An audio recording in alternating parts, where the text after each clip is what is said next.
Hey, it's Ed here, Lessons from a Mentor. I thought I'd do a little different one. I'm in San Jose. I've just been doing this Pacific Coast Highway trip from San Diego all the way to San Jose, meeting a bunch of CIOs for dinner in each of the major cities. And when I was at Cedars-Sinai, it was so great, not only hanging out with Craig and Steve Lance and some others, but also to be at Cedars-Sinai where my 2004 mentor came, the CEO, who I've talked about before, Tom Zenti, was my mentor for an entire year, formal mentor.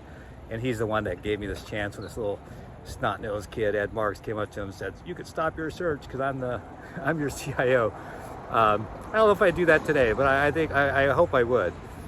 Anyways, I was just reminiscing, what it is that he taught me, and there's a bunch of things. So I actually keep a list of what all my mentors taught me.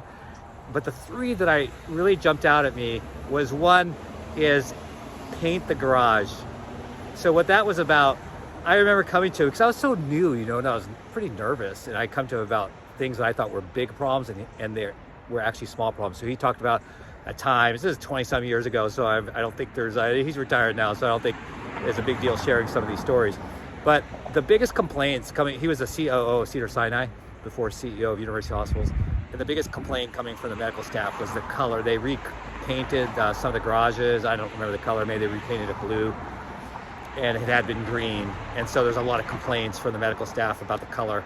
And he's like, "Ed, if people are complaining about the color of the paint on the garage, things are going pretty well.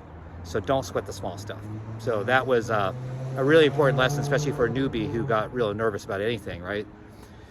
The second thing that he taught me was pay to play. He used those words, pay to play. And so, we had a lot of politicians, in town as well as state and federal, and you had to engage with them. You had to pay to play. So I remember getting these invitations to these events, and these like receptions. A lot of these weren't even dinners, and they were like pretty pricey. And I remember saying, well, I RSVP'd no. I remember getting a call, and it's like, you have to go to these things. You've got to rub shoulders with the politicians, because everything is sort of political. And, if we're going to win some of the battles that we need to win, we need to pay to play. So I always remembered that about the political process. You can't ignore it. So you may disagree with it, but you can't ignore it. That was the thing there. And that goes for a lot of different things, pay to play. And the third one that jumps to mind, so you have to recall, so most people won't remember this because it was 20 years ago, but EHRs weren't very popular. There was maybe, around 10% adoption. This is for high tech. And then when people did try, they didn't go well. Cedars-Sinai was the most commonly referenced case about why not to do it. It was too hard to do. So they had everything lined up. They had the finances, everything lined up. And it was as I recall, it was two doctors who basically shut it down.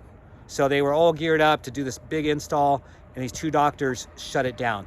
And so the benefit for me, and Tom had that experience, when he came to UH, we're going to be one of the first academic medical centers to go from CPOE, which we had already, to full-blown EHR. He was very, very cautious, and this is what he told me, and I've used it ever since then.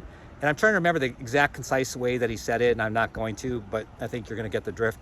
But listen to the dissenters. So you know how oftentimes, let's just say you've got 2,000 customers, 2,000 docs, nurses, whatever it might be, and 1,998 of them say, thumbs up, we're going all in. So our natural thing is to ignore the two. And that's what they did. So whoever was in charge, there was some dissent, ignored those two. But they happen to be the influentials. And so if you've ever heard me speak, I speak a lot about making sure you get to the influentials. And that's what I'm talking about. They may not be the president, the CEO of the medical staff, or chairperson of the board. They may not have any such title, but they have an informal influence that perhaps is even greater.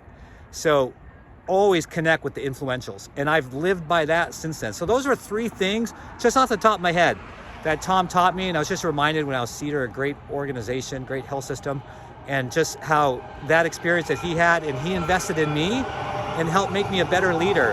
And that's why I feel compelled to share with lessons from my mentors. And my prayer is that everyone shares what they learn with other people, because the more that we can benefit from others' evaluated experiences, I think that's how you move the game. Do you ever wonder sometimes, how come things don't get better? Because we all have this experience, we learn the hard way, but things don't get better the next time. And it's like the same things are repeated over and over. And I think part of it is because we're not training the next generation of leaders, and we're forcing them to make their own mistakes, copying ours basically. So that's it. Lessons from my mentors. Thank you, Tom Zenti.